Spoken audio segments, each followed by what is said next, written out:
चंद्रपूर शहरातील हवेली गार्डन जिल्हा स्टेडियम परिसरातील मँगो ट्री रेसिडेंटल एरिया आणि मनपाच्या ताब्यात असलेल्या ओपन स्पेसमध्ये करण्यात आलेल्या अतिक्रमणावर महानगरपालिकेच्या वतीने कारवाई करण्यात आली।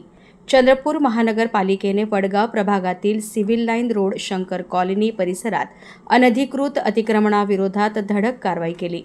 मनपाच्या अतिक्रमणाविरोधात पथकाने 3 ठिकाणी कारवाई करत अतिक्रमण हटविले, तर मँगो ट्री हॉटेलला सील करण्यात आले। शंकर कॉलनी परिसरातील मोकळ्या जागेसह इतर ठिकाणी करण्यात आलेल्या अतिक्रमणाबाबत स्थानिक नागरिकांनी मनपाकडे तक्रारी केल्या होत्या। त्याची दखल घेत प्रशासनाने संबंधितांना नोटीस बजावली होती, मात्र अतिक्रमण न हटल्याने मनपाने थेट कारवाई केली।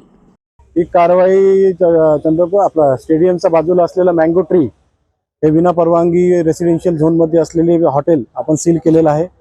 दुसरी कारवाई महानगरपालिकेला हँडओव्हर करण्यात आलेला ओपन स्पेस याला इथला आपण वॉल कंपाऊंड काढलेला आहे। व तिसरी कारवाई हवेली गार्डन येथे रस्त्याच्या बाजूला असलेलं अतिक्रमण मोठ्या प्रमाणात अतिक्रमण होतं व इथल्या नागरिकांचा आपल्याला वारंवार अतिक्रमण काढण्याबाबत विनंती होती। त्या अनुषंगाने आपण हे रूटीन कारवाई केलेली आहे।